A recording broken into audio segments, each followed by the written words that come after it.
आप सुनते ही हो, जीवन कैसे जिया जाए। आज व्यक्ति भगवान बनना चाहता है, मैं कहता प्यारे भगवान क्या, तो पहले इंसान बन जाए। उत्तम प्रकार का इंसान वो होता है, वो कहता है मेरा मेरा, और भाई अगर आवश्यकता पड़ जाए तो मेरा भी तेरा। वो उत्तम प्रकार का प्राणी माना गया है। मध्यम प्रकार का प्राणी वो कहता मेरा मेरा तेरा तेरा, जियो और जीने दो। निकृष्ट वो कहता मेरा मेरा और तेरा भी मेरा। आज आपने घर द्वार छोड़ के निकल पड़े, कहां जा रहे? किसी ने पूछा, बोले मरने के लिए। पहले कहां जा रहे थे? बोले मरने के लिए। क्यों? बोले पहले बेटा नहीं था तब मरने के लिए जा रहे थे, अब बेटा हो गया तब भी मरने के लिए जा रहे। क्यों? जाके पगने फटी बेभाई, सो का जाने पीने पड़ा की। जब तक पीड़ा नहीं होती तब तक अनुभव नहीं होता।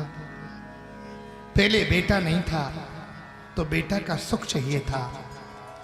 भगवान से प्रार्थना करना, हे प्रभु बेटा देना तो संस्कारी देना, बेटी देना तो संस्कारवान देना।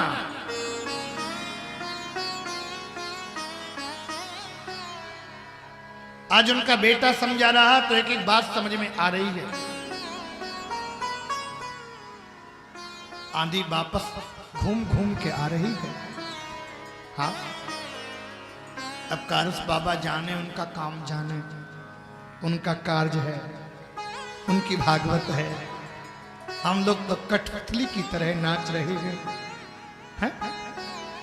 कार्यक्रम तो उनका है और वो गर्मी को भगा रहे हैं और सर्दी का मौसम परिवर्तित कर रहे हैं।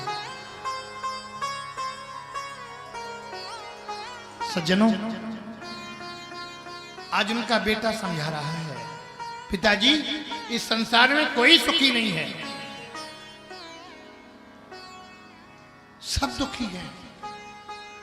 हमें आज तक कोई व्यक्ति ऐसा नहीं मिला जिसने ये कहा हो कि हम सब प्रकार से सुखी हैं। जीवन में किसी न किसी के दुख के चक्कर में पड़ा ही है। संसार का नाम क्या है? दुखालय। संसार को दुखालय कहते हैं।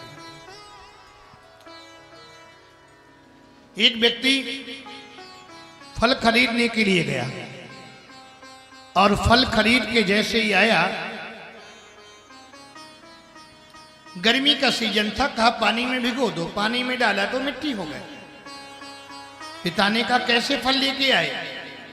पानी में डाला तो मिट्टी हो गए। कहा ये फल दुकानदार के पास पहुंचे बाप और बेटा। दुकानदार से कहा क्यों जी, तुमने कैसे फल दिए? दुकानदार बोला बाबूजी फल बेचने वाले की गलती नहीं, गलती खरीदने वाले की है। क्या? वो दुकान पर बोर्ड लिखा है। क्या लिखा? ये बोर्ड लिखा है कि यहां पर नकली फल मिलते हैं। नकली फलों को पानी में डालोगे तो मिट्टी तो हो जाएंगे। इसलिए संसार का नाम है दुखालय। विद्यालय में विद्या मिलेगी, औषधालय में औषधियां मिलेगी। इस संसार का नाम है दुखालय। इसलिए यहां सुख की आशा नहीं करो। पिताजी देहे स्त्रीमांस रुधिरे अभिमतिम त्यजत्वम जाया सुतादिषु सदा ममता विमुञ्च पश्यानि संजगदिदं क्षणभङ्गनिष्ठम् वैराग्यरागिरसिको भवभक्तिनिष्ठा।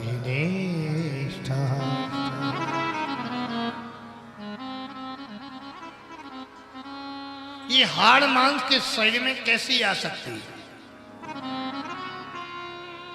जैसे हमने मकान बनाया, मकान बनके तैयार हुआ, इसमें हड्डी रूपी ईंटा लगा, खून मांस रूपी गारा लगा, और ये त्वचा है ना, ये पलस्तर हो गया। किसी के ऊपर गोली कूंची मारी, किसी के ऊपर सांवरी कूंची मारी, तो वो वैसे ही कलर उस पर है। कितना भी साबुन, शैम्पू, मुर्दा शंख, ब्यूटी पार्लर में जाओ, पर उसका कलर फीका पड़ने वाला नहीं है।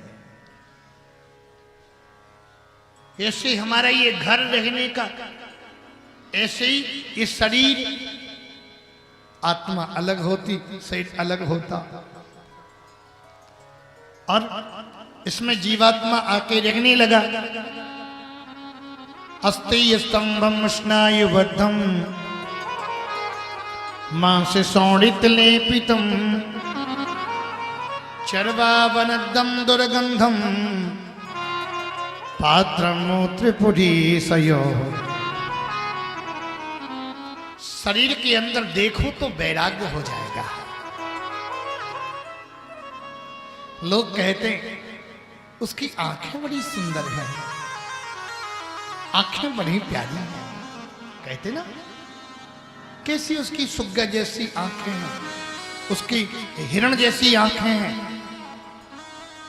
आंखें किसकी अच्छी मानी गई? इंसान की अंगों की सुंदरता का कोई वर्णन ही नहीं। अगर आंखें अच्छी होती तो कैसी क्या कहा जाता? अरे महाराज, उनकी आंख हिरण जैसी। और नाक अच्छी होती तो क्या कहते? अरे महाराज, तोता जैसी।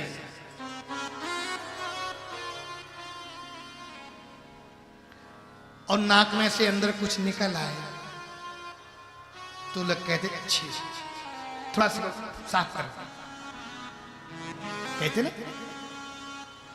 आंखें बड़ी अच्छी, और आंखों में से कीचड़ निकल आए, थोड़ा सा इसको।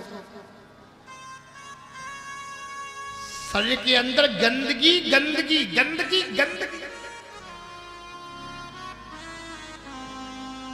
और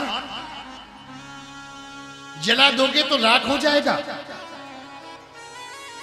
गाड़ दोगे तो कीड़े पड़ जाएंगे, कोई जानवर खा जाएगा तो हिट कर देगा। अकड़ के चलते, अभिमान से चलते, घमंड से चलते। अरे क्या घमंड करना, क्या अभिमान करना? अरे मुट्ठी भर राख बन जाओगे।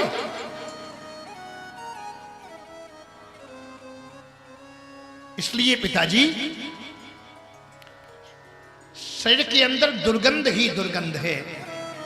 अगर सुगंध है तो वो व्यक्ति के स्वभाव और आचरण की सुगंध है। सूरत ते कीरत भली बिन पंख उड़ जात। सूरत तो जर जात है भैया, कीरत ही रह जात।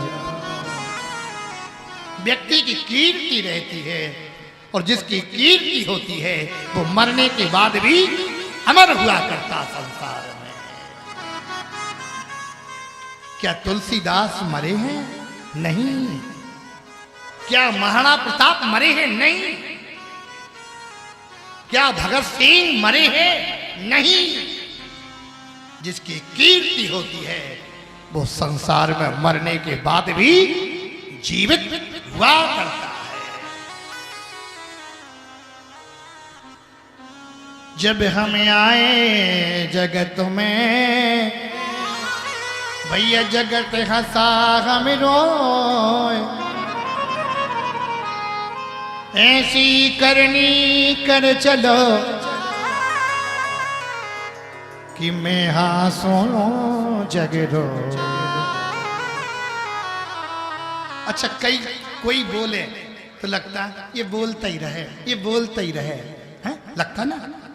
वो कई लोग बोले तो ऐसा लगता ये परमेश्वर चुप कबे हो। हमेशा मीठी वाणी बोलो, हमेशा अच्छा बोलो, अच्छे से बात करो।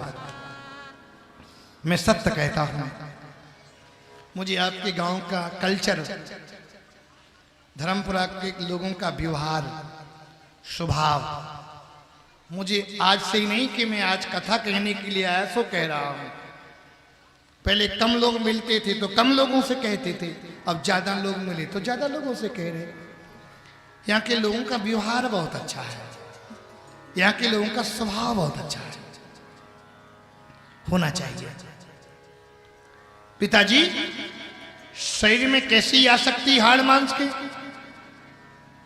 इस शरीर को ना जाने कितने लोग अपना अपना कहते हैं। माँ कहती है मेरा बेटा, बहन कहती मेरा भाई, पत्नी कहती मेरा पति, मालिक कहता मेरा नौकर। और जंगल में कोई शेर, चीता, जानवर मिल जाए ना तो वो कहती है मेरी शिकार।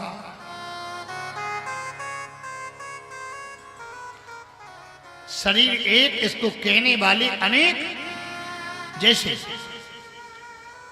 आपके यहां मैं आया और आपके यहां 7 दिन में रुका, और रुकते रुकते हमें आपके यहां जहां रुकाया वो अच्छा लगा, अच्छा लगा। और अच्छा लगने के बाद हम कथा होने के बाद आप कहो पंडित जी खाली करो कमरा, तो हम कहें हमारा मकान, हम लड़े चाहे भिड़े खाली नहीं करेंगे हम। तो फिर खाली करके जाना पड़ेगा, मुकदमा होगा, सिपाही आएंगे, सामान रोड पर फेंकेंगे। बिल वाउचर मेरे पास कुछ है नहीं, कब मकान बना था, कैसा क्या, तो खाली करके जाना पड़ेगा। तो ये अपन जिस शरीर में रह रहे ना, तो ये मकान है ना। इसमें हम कौन है? हम हाथ हैं कि पैर हैं कि नाक है कि मुंह है कि हाथ है कि गाल है? कौन है हम? मदालसा ने अपने पुत्रों को ज्ञान की लोरी दी थी। शुद्धो से बुद्धो से निरंजनो से संसार माया परिवज्रतो सी। संसार स्वप्नस्तज मोहि निद्रा मदाल सावाक मुवाच पुत्र। हम कौन हैं? कभी विचार किया? कथा सुनने के बाद जाना, भोजन करके लेटना और चारपाई पर लेटे लेटे सोचना मैं कौन हूं, मैं कहां से आया हूं, जो नाम रखा है क्या वही मेरा नाम है? ये तो शरीर का नाम है, पर मैं कौन हूं? पर जाना पक्के में पड़ेगा यहां से। ये शरीर रूपी मकान खाली करके जाना पड़ेगा।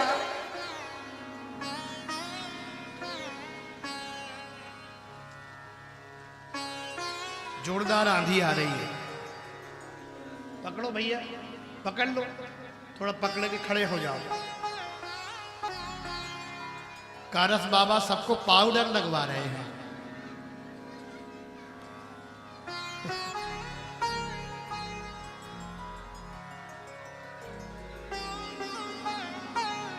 खाली करके जाना पड़ेगा।